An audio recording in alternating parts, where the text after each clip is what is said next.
not to laugh, especially when you're detained in a room filled with the best of Philippine comedy. So, hindi ba ganun kahirap with the best of the best? Gano'n kahirap hindi matawa? Who wants to start us off?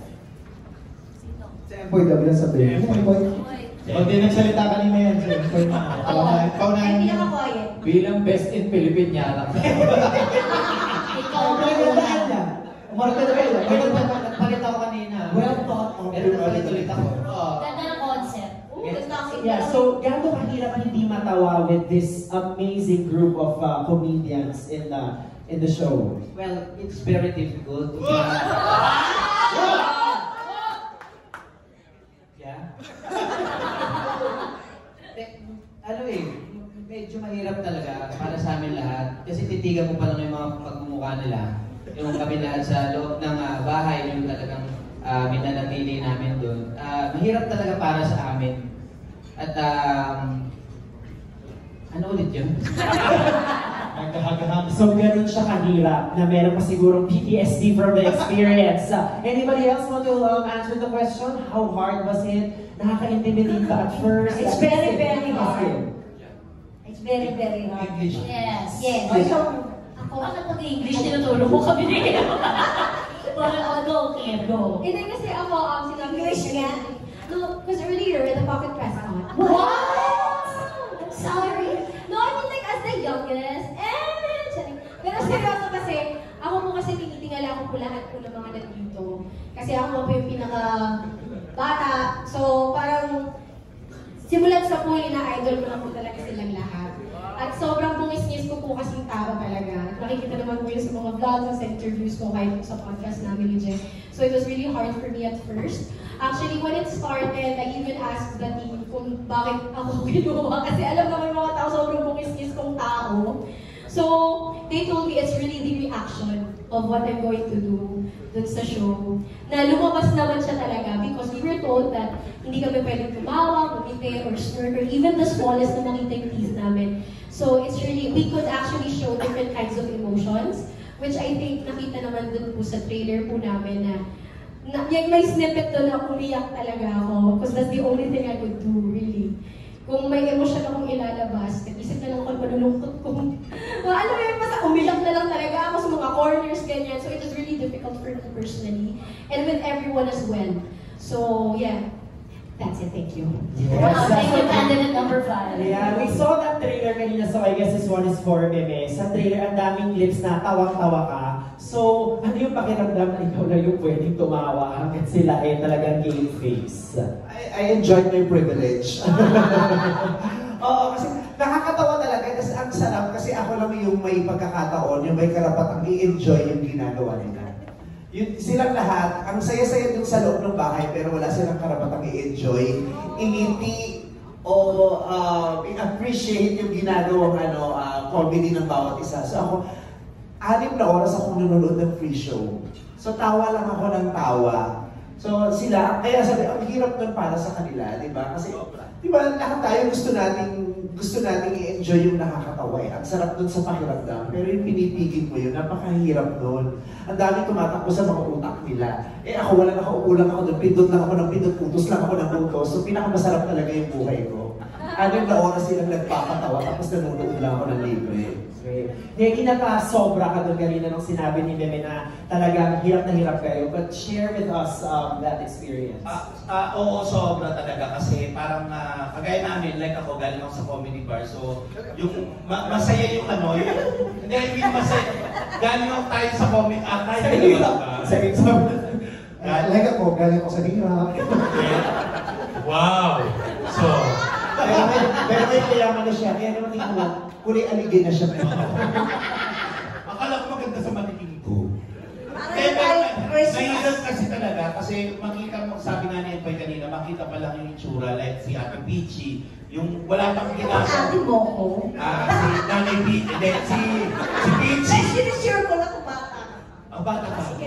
Hindi siya kasi yung parang kahit wala pang ginagawa, talagang tatawa. Ang hirap magpigil. Yung hihinga, ang hirap pigilin, paano pa yung tawa. True.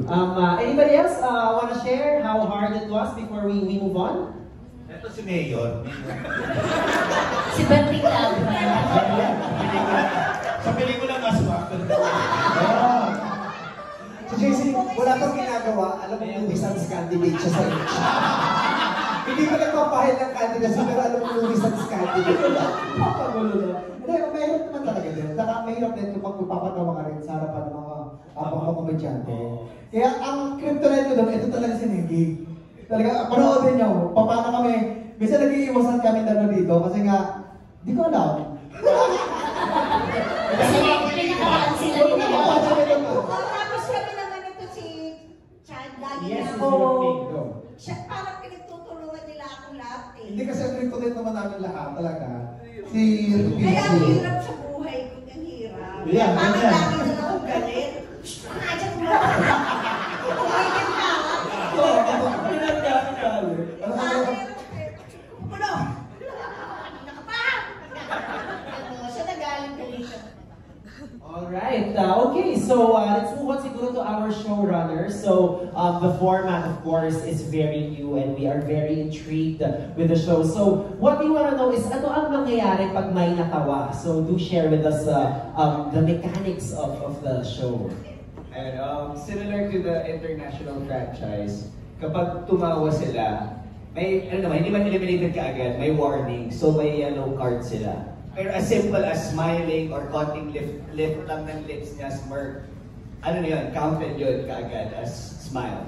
And then, kapag ulitin nila yun, mapapatawan sila ng red card, automatically eliminated from the show, from the contest. Oh, so yung red card na minention nga natin kanina, that's basically a signal of somebody getting eliminated. So balik lang tayo kay Meme. Dahil nga kanina sabi mo, all you could do was laugh and enjoy the show.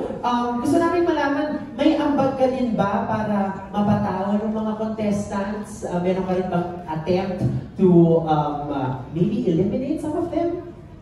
Wala akong ambag para patawanin sila. Pero pag pumapasok ako sa loob, yun lang yung time na pwede sila mag-enjoy with me. So nagtatawanan kami, doon na lang kami naghaharutan, nagbibiruan kami kasi pwede tuwing papasok ako sa loob ng bahay. Ibig sabihin, meron akong pangit na balitang ibibigay sa kanila. So bago ko ibigay yung bad news or yung verdict, mag-uusap-usap naman muna kami doon. Doon lang yung chance nila na pwedeng tumawa at makipagharutan sa akin. So safe space ka pala doon. Yes. Very, very. Pero pag nandun ako sa loob, hindi na sila safe. Oo, isa sa kanila lang ang matibigo. Oh, okay. So the plot thickens. Again, another question naman about the cast. Sino sa inyo ang biggest threat nung day one, nung una kayo nagkita-kita? Who did you consider as your biggest threat in the competition? Yes, Chad. Ako talaga, si Ate Peachy talaga, si Rufa May Quinto talaga. Yung pagkita mo pa kasi sa kanya, kasi alam mo, hindi siya ito ang pinakamahirap kay Ate Peachy. Hindi siya nagpapatawa, pero nakakatawa. She has no intentions of making you laugh, but a simple gesture yung smirk, yan, walang ginagawa niya.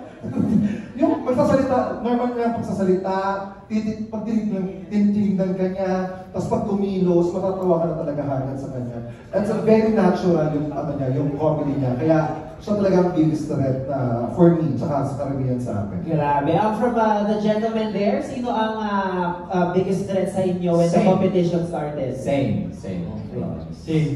Ano siya? Malaking joke. Yes, joke personified. Peachy. So I guess gusto natin malaman, sino ang biggest threat para sa biggest threat ng competition? Hindi, ako silang lahat din naman kasi... You? Gusto ko si Kobe. Oo, pero baboy lang minsan yung iba. Mabaho yung joke. Hindi, ano eh, syempre, mga, alam mo na yun, di ba? Pwede ba sabihin yun? Napakatalan nila. Hindi, yung mga Pagkatapos nung competition, nandun siya sa office, nandun siya sa parang office ko, tapos nagsusubong siya sa akin. Pwede pa yun? Baboy-baboy na ng iba. Hindi, kasi talagang kulang na lang si Gerard, yung ano niya, Abangan nila. wala ko sinabi, ano lang. Kasi nga wala na kami pag-asa, Anyways, yun. Pero actually, ayan, si Gerard, ito, parang lahat sila pinagtutulungan nila akong lahat. Huwag lang natin kwento yung action na nangyari. Kasi baka bigyan lang natin sila ng idea. Ng ano lang. Timodo po silang lahat. May nagtalik po sa loob. Aminin na namin, Chad, aminin na namin. Lalaki sa lalaki. Actually, 9 months na to. Neki, magiging ama ka na. Okay, yeah. Siguro this question is for Tuesday. Yes. So this is a strategy game. So may mga alliances pang naganap very quickly. Oo. Pagpasok ko kasi para lang sa awareness ng press, wala po kaming kaalam-alam kung sino makakalaban namin. So yun yung, ang sabi ng 10.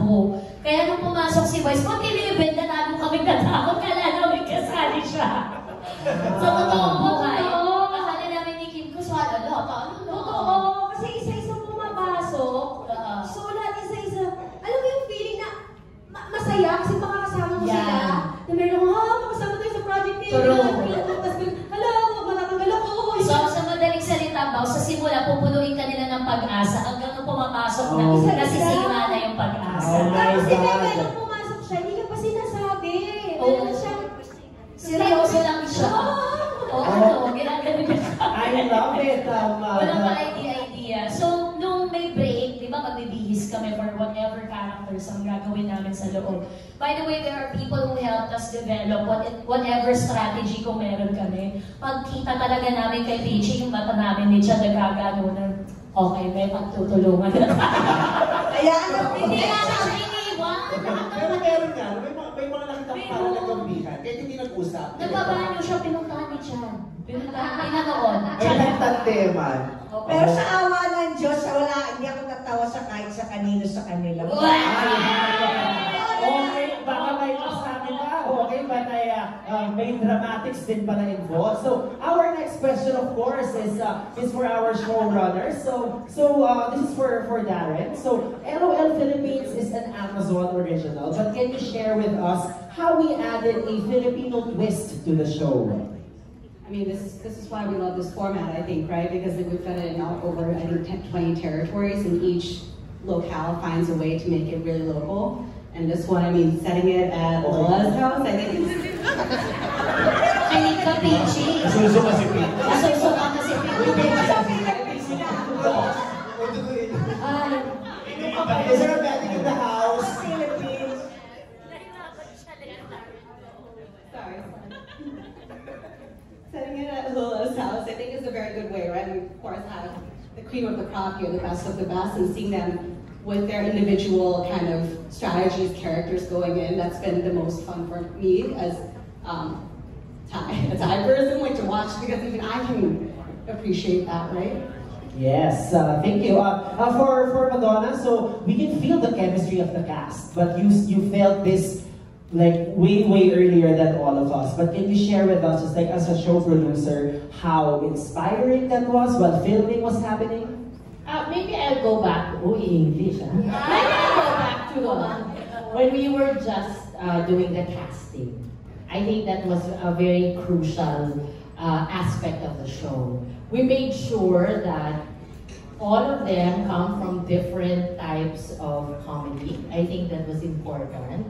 And the kind of, the kind of comedian that they are, because we're very familiar with that. So the 10 was brought together. We feel that I think we have it, right? And then when they got in one by one, when they were called, we felt already this was going to be a very, very good group, because all of them reacted so well to each other. Okay? They focused on Peachy because she was the biggest threat, because she's such a natural. So there's a natural, there's a bungis-ngis, there's somebody who's so deadpan, there's somebody who just reacts. So I think that's the beauty of everybody. Plus, of course, Vice being the host and being able to thread all of them and toe the line. I think that was really that's where the chemistry came from. So each one of them brought their own brand of comedy, and all of them just reacted to that, because it wouldn't work if none of them would react, right? Because that's not the game. So it was important that they all made sure they strategized, they formed alliances, and it was just natural. It wasn't, they didn't talk about it, just like what Tuesday and Kim said, they didn't know that they were going to meet these gentlemen and these Wow, very exciting. And I'm sure damang-dama naman natin ang chemistry ng ating cast. So it's now time to open the floor for questions from the press.